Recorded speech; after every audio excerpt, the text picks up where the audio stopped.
అసలు ఏంటో అడిగి తెలుసుకునే ప్రయత్నం చేద్దాం. చెప్పండి అమ్మా, ఎక్కడి నుంచి వచ్చారు? మేము చేలింగంపల్లి ప్రాజెక్ట్ నుంచి వచ్చాము. అంగన్వాడీ టీచర్స్ మేము గోపనగర్ సెక్టారు. మాకు కొత్త ప్రభుత్వం వచ్చిన తర్వాత అన్ని బాధలు పోతాయని మేము ఏదో అంత ఉత్సాహంతో కొత్త ప్రభుత్వాన్ని ఎంచుకొని మరీ గెలిపించుకున్నాం అంగన్వాడీ టీచర్స్ అందరము.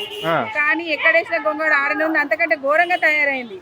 కనీసం కేసీఆర్ ప్రభుత్వం నాడు 14వ తారీఖు జీతం వచ్చేది, అది కూడా లేదు ఇప్పుడు. అంటే మా అక్క వాళ్ళు పోయి సిఐటి వాళ్ళు పోయి అమ్మ మాకు జీతం పడలేదని అడిగితే గానీ 21కి 30కి అట్లా జీతాలు మాకు రావట్లేదు.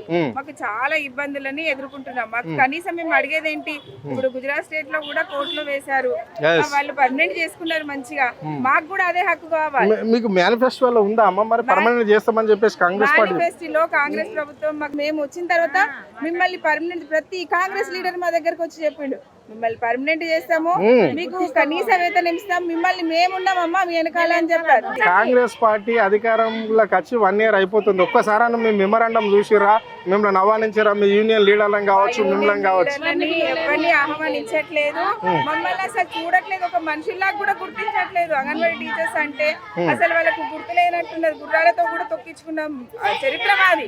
కాబట్టి ఇప్పటికన్నా స్పందించి మేనిఫెస్టోలో ఇచ్చినట్టు మాకు కనీస వేతనం ఇవ్వాలి, లేకపోతే మమ్మల్ని పర్మనెంట్ చేయండి చాలు. ఇంకా ఏ కోరికలు కూడా కోరం మేము. అది ప్రభుత్వం కాదు కూడదని ఇదే వైఖరిగా ఉంటే, కాదు కూడదు అంటే చంద్రబాబు ప్రభుత్వంకి పట్టిన గట్టయితే పట్టిస్తాం. చంద్రబాబు ఎట్లా పట్టించినాము అప్పుడు గుర్రాలు తొక్కించినప్పుడు ఇంటికి పోయింది కదా, అట్లనే మళ్ళీ అవుతుంది. కిరణ్ కుమార్ రెడ్డిని అట్లనే పంపించిన అంగన్వాడీలో సత్తా అంటే అది మా సత్తా, ఇంకా ఆయనకి అర్థం కానట్టున్నది.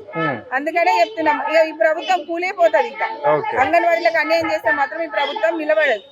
కాబట్టి దయచేసి ఇప్పుడన్నా కళ్ళు తెరిచి సీఎం గారు మాకు పర్మనెంట్ చేయాలని కోరుతున్నాం. Okay right. అమ్మా నీ పేరు? ఎక్కడికి వెళ్ళి వచ్చారమ్మా? అందరం అన్ని రకాలుగా మేము నష్టపోతూనే ఉన్నాం. మేము మా జీతాలు మేమే కాదు, మేము సెంటర్లో కూడా పెట్టాల్సి వస్తుంది. వచ్చే 13,000 మేము బతకాలి, మేము సెంటర్లో పెట్టుకోవాలి, మా ఇంట్లో పిల్లలకు పెట్టుకోగలుగుతామా? మేము పెట్టుకోలేం కదా. అసలు రెంట్లు రాక 12 నెలలు అవుతుంది. 12 నెలల నుండి ఈ సిటీలో రెంట్ కట్టాలంటే ఒక టీచరు 6,000 రెంట్ కట్టుకొని మళ్ళీ ఇంట్లో 13,000 7,000 తోటి ఈ సగం జీతంలో వంటలు వండుకొని వాళ్ళు ఏం తినాలి? మట్టి బుక్కాలా? అదే 13,000 తోటి వాళ్ళు బతుకుతారేమో అడగండి. వాళ్ళు బతకగలుగుతారా? ఒక్క రోజు మెయింటైన్ చేయగలుగుతారా వాళ్ళు 13,000 తోటి? డిమాండ్స్ అయితే మాకు పెంచాలి.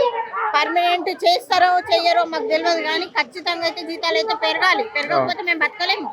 మేము అడిగేది ఏంటి, వాళ్ళని మాకు పెంచమని డిమాండ్ చేయట్లేదు, మమ్మల్ని బతికించమనే కోరుతున్నాం. పని భారం ఎట్లుంటదమ్మా మీకు? పని భారం అయితే చాలా ఉంటుంది సార్. ప్రతి ఒక్క సంస్థ నుంచి ప్రతి ఒక్కరు వచ్చేసి మమ్మల్ని బెదిరించడము, పని చేయించుకోవడము అవన్నీ చేస్తా ఉంటారు. సరే చేయడానికి మాకు ఇబ్బంది లేదు, మాకంటూ ఒకటి పర్మనెంట్ అనేది ఉంటే మేము ఎన్ని పనులైనా చేయగలుగుతాం.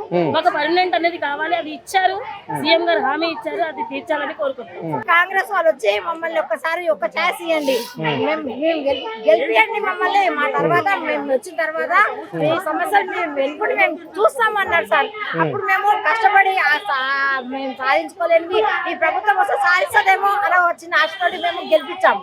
గెలిపించిన తర్వాత మా జీతం 5వ తారీఖున పడ్డది సార్ కేసీఆర్ ఉన్నప్పుడు. ఇప్పుడు 25 దాటినా గానీ మా జీతం కోసం మేము ఎదురు చూడాల్సి వస్తుంది సార్.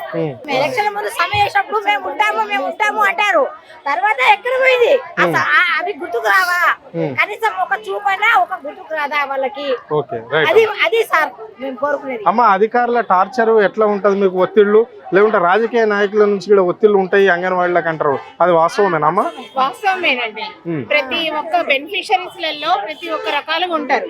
ప్రతి వాడు మా మీదనే అధికారం చెలాయించాలని చూసుకుంటారు, కానీ మేము వాళ్లకు ఆ ఛాయిస్ ఇవ్వకుండా ఇన్ని రోజుల నుంచి నెగ్గుకొని రాగలుగుతున్నాం. ఇది ఎట్లయిపోయిందంటే మాది అరికెత్తల్లో కోక చెక్క లెక్క అయిపోయింది. అటు సెంట్రల్ గవర్నమెంట్ కాదు, ఇటు స్టేట్ గవర్నమెంట్ కాదు, రెండిట్లలో కూడా మేము నలిగిపోతున్నాం. రెండిట్లలో కూడా అక్కడ ఎగనెస్ట్ పార్టీ ఉంది, ఇక్కడ వేరే పార్టీ ఉంది. వాళ్ళు వచ్చి సెంట్రల్ లో మేమే చేస్తున్నాము, మా పార్టీ వాళ్ళే మీకు చేస్తున్నారని వాళ్ళు రాజకీయంగా చెలాయించుకుంటారు. ఇటు స్టేట్ వాళ్ళు వచ్చి మేమే చేస్తున్నాము అని వీళ్ళు కూడా చెలాయించుకుంటారు. అటు వాళ్ళ వర్కులు చేయించుకుంటారు, వీళ్ళ వర్కులు చేయించుకుంటారు, కానీ మాకు మాత్రం శూన్యం అయిపోతుంది.